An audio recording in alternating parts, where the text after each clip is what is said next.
محمد صلاح واحد من أفضل لاعبي العالم في الوقت الحالي. نظرة مفصلة على مسيرة محمد صلاح بداية من بدايته حتى احترافه في الدوري الإنجليزي. ولد محمد صلاح في 15 يونيو 1992 بمركز بسيون محافظة الغربية في مصر. بدأت مسيرته في عالم كرة القدم في نادي المقاولين العرب. صلاح كان بيتميز بمهارته وسرعته الفائقة حتى جذب انتباه عدة أندية أوروبية، ومن هنا كانت نقطة البداية في الاحتراف. وأول محطة في الاحتراف هي كانت نادي بازل السويسري. محمد صلاح قضى موسمين في نادي بازل السويسري بين عامي 2012 ل 2014. خلال الفترة دي قدم صلاح أداء متميز، وكان له دور كبير في إحراز الفريق في عدة ألقاب. في المباريات الرسمية خاض محمد صلاح عدد من المباريات الرسمية مع بازل في مختلف البطولات المحلية والدولية. ففي الدوري السويسري شارك في فوز بازل بلقب الدوري السويسري في الموسمين اللي شارك فيهم معهم. أما بالنسبة لكأس سويسرا ساهم في تحقيق بازل للفوز بكأس سويسرا. وفي دوري أبطال أوروبا شارك محمد صلاح خلال موسمي 2012 و2013 و2014. في الفترة دي لعب بازل في دور المجموعات وكان له مشاركة ملحوظة في البطولة. وفي موسم 2012-2013 وتحديدا في 19 سبتمبر 2012 المباراة دي كانت مهمة جدا لمحمد صلاح والمصريين عموما، لأن المباراة دي كانت ما بين مكيبي تل أبيب وبازل السويسري.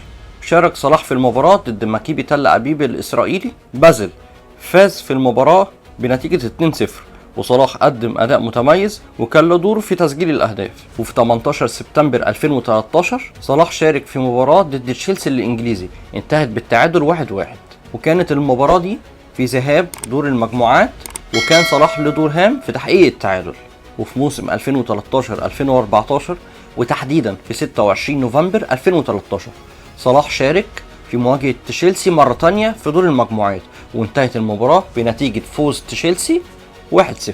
أما في 11 ديسمبر 2013 كانت المباراة الثانية لبازل أمام مكيبي تل أبيب، وشارك صلاح في المباراة الثانية في الموسم ده، وانتهت المباراة بفوز بازل 2-0. المشاركات دي في دوري أبطال أوروبا مع بازل كانت مهمة جدا لمحمد صلاح، وكانت الخطوات اللي أهلته لتحقيق انتقالات أكبر في مسيرته المهنية كلاعب كرة قدم، بما في ذلك انتقاله إلى تشيلسي وبعد ذلك إلى أندية أخرى في أوروبا. وسجل محمد صلاح عدة أهداف خلال مشواره مع بازل سواء في الدوري السويسري أو في البطولات الأوروبية، وقدم عدد من التمريرات الحاسمة اللي كانت بتساهم في تسجيل الأهداف. أما على المستوى الفردي قدم مستوى يجعله أحد اللاعبين البارزين في فريقه، وحاز على تقديرات وجوائز في بعض الحالات. الانتقال للدوري الإنجليزي تألقه مع بازل بشكل ملفت للانتباه خلى في أندية كبيرة في أوروبا مهتمية بيه، وهو ما أدى في نهاية المطاف إلى انتقاله إلى تشيلسي الإنجليزي تحت قيادة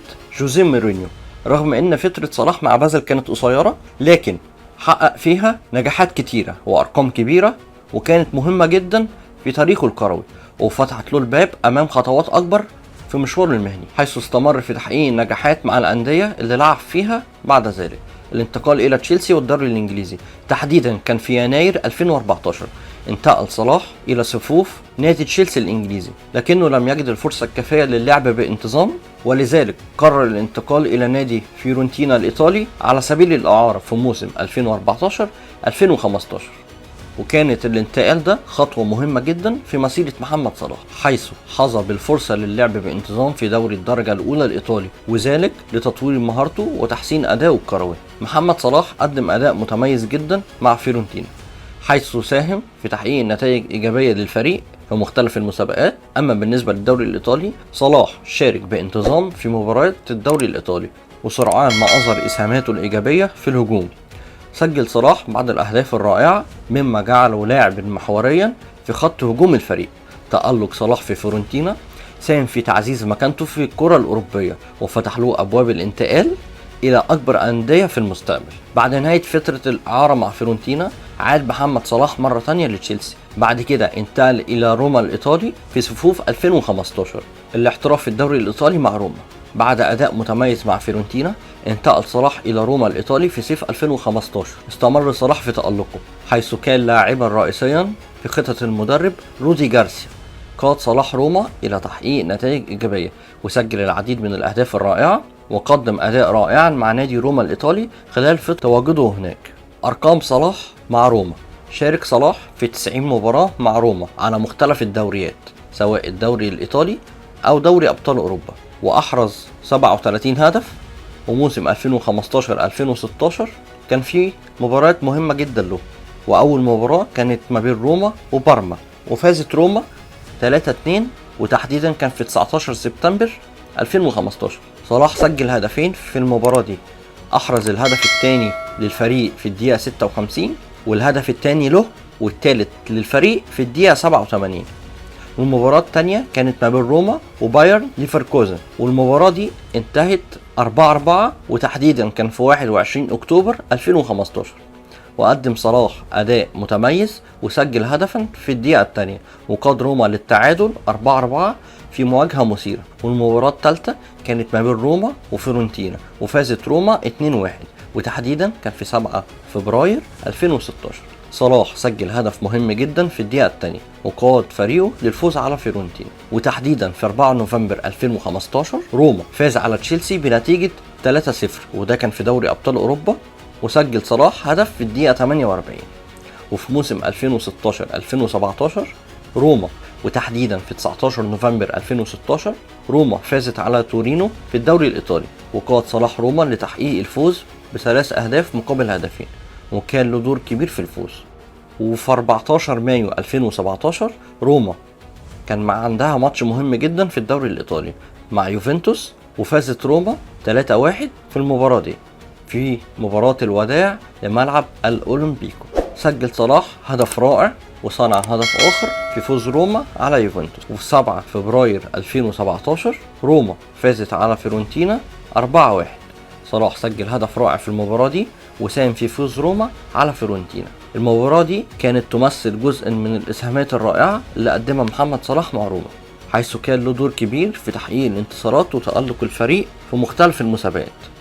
وتألق محمد صلاح مع روما كان له تأثير كبير على قدرته وتقديره في عالم كرة القدم الأوروبية، وجذب انتباه أندية كبيرة بما في ذلك ليفربول الإنجليزي اللي اتنقل له بعد كده في صيف 2017. انتقل محمد صلاح إلى نادي ليفربول الإنجليزي بقيادة المدرب يورجن كلوب في موسم 2017-2018، وهو موسم الانطلاقة الكبيرة لمحمد صلاح، حيث قاد فريقه إلى نهايات دوري أبطال أوروبا وحصل على العديد من الجوائز الفردية بما في ذلك جائزة أفضل لاعب في الدوري الإنجليزي في موسم 2017-2018.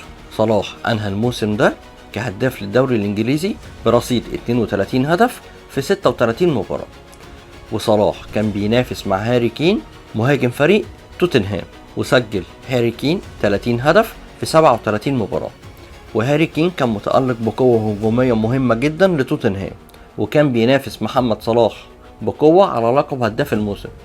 أما في المركز الثالث كان أجويرو مهاجم نادي مانشستر سيتي. أجويرو كان بيقدم عروض مهمة جدا، ده غير تسديداته الرائعة، وساهم في تحقيق مانشستر سيتي للقب الدوري الإنجليزي الموسم ده، وسجل 21 هدف في 25 مباراة.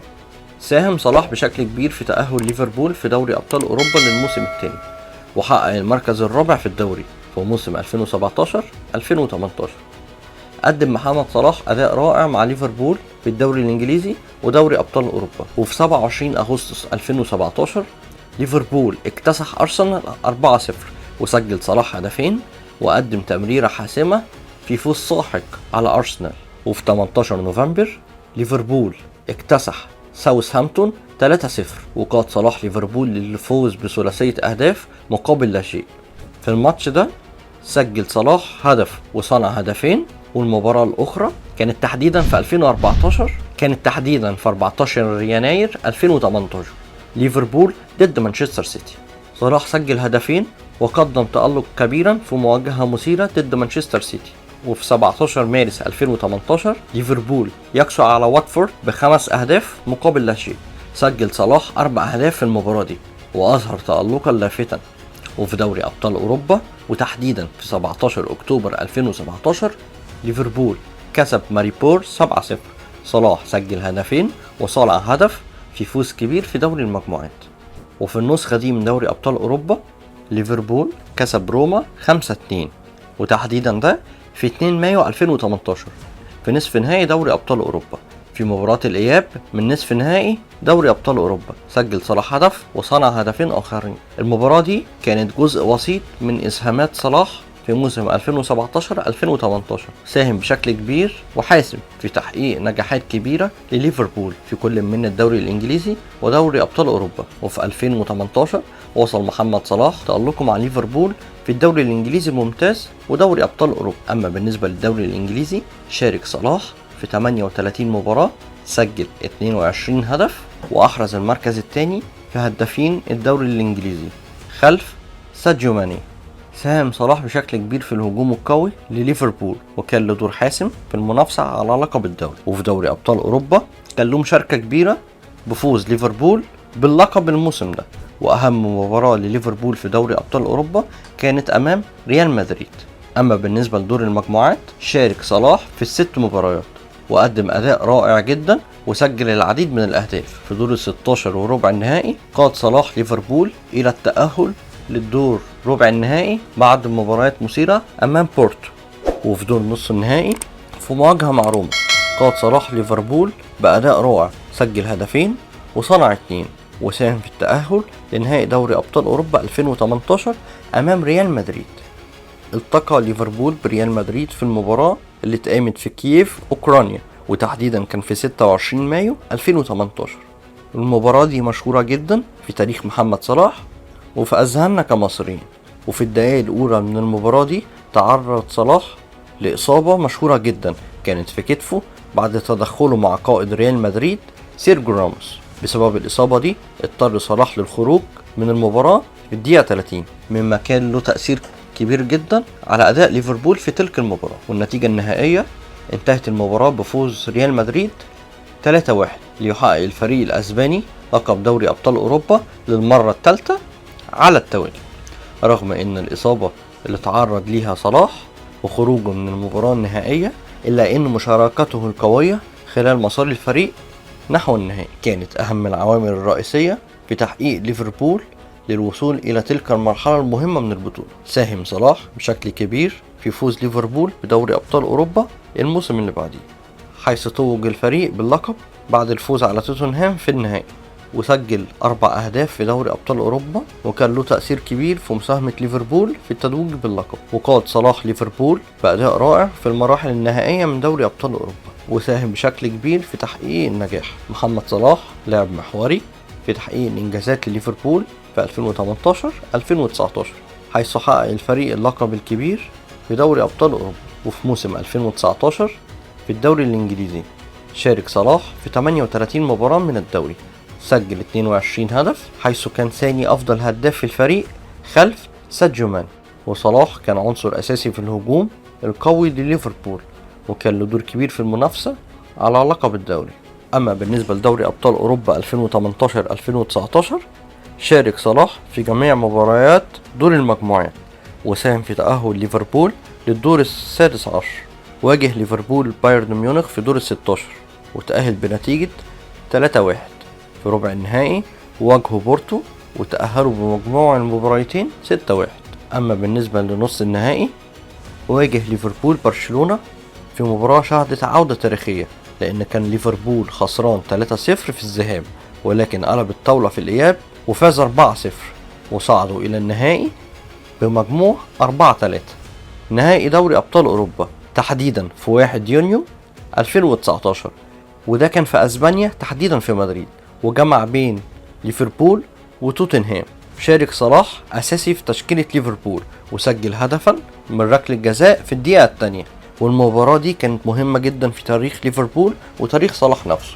كانت المباراة حماسية وشهدت محاولات من الجانبين لتحقيق التسجيل. كانت لحظة الهدف الثاني في الدقيقة 87 مهمة جدا لتأكيد فوز ليفربول بالبطولة. فاز ليفربول بلقب دوري أبطال أوروبا للمرة السادسة في تاريخه.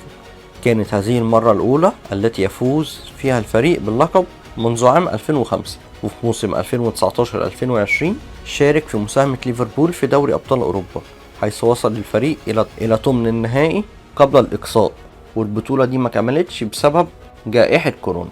وفي 2020 كان في مباريات مهمة لليفربول ومحمد صلاح بشكل أخص. في مارس 2020 في إياب دور ال16 في دوري أبطال أوروبا بين ليفربول وأتلتيكو مدريد. تألق صلاح حيث سجل هدف وقاد ليفربول للتعويض، لكنهم خرجوا من البطولة. وفي تاني المباريات المهمة في السنة دي كان ليفربول ضد توتنهام في الدوري الإنجليزي. شهدت المباراة تسجيل صلاح لهدف رائع. وكان في مباراة ضد ليستر سيتي في الدوري الإنجليزي، قاد صلاح ليفربول للفوز على ليستر وسجل هدفين. وفي كلاسيكو الدوري الإنجليزي ما بين ليفربول ومانشستر يونايتد تحديدا كان في يناير 2020 قاد صلاح ليفربول للفوز بنتيجة 2-0. وفي يوليو 2020 في مواجهة مع تشيلسي سجل صلاح هدف وصنع الآخر يقود ليفربول للفوز بنتيجة 5-3. وفي موسم 2020-2021 كان موسم مهم جدا لمحمد صلاح مع ليفربول، شارك بشكل بارز في العديد من المسابقات وساهم بشكل كبير في تحقيق النجاحات.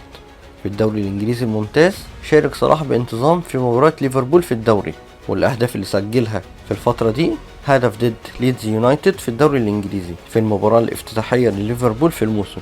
سجل صلاح هدف رائع جدا بتسديدة بعيدة في مواجهة ليدز. ومش كده وبس، سجل ضد ويست هام وتوتنهام واتفورد ومانشستر يونايتد وليستر سيتي. وصلاح في الموسم ده كان بيتميز انه حاسم في الهجوم وكان بيأثر في نتائج ليفربول بشكل واضح جدا.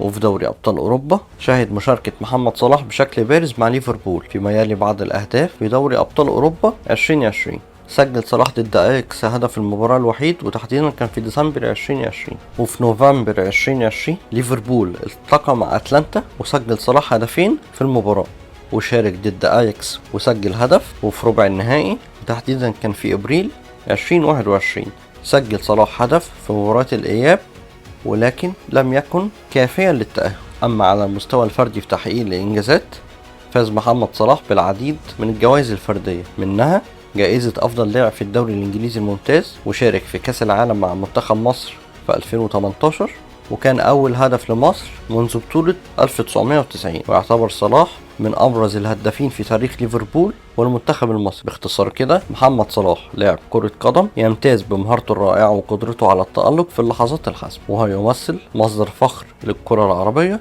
في المستويات الوطنية والدولية. ما تنسوش تضغط لايك وسبسكرايب للقناة، وانتظر الجزء الثاني من الحلقة عن إنجازات محمد صلاح مع منتخب مصر.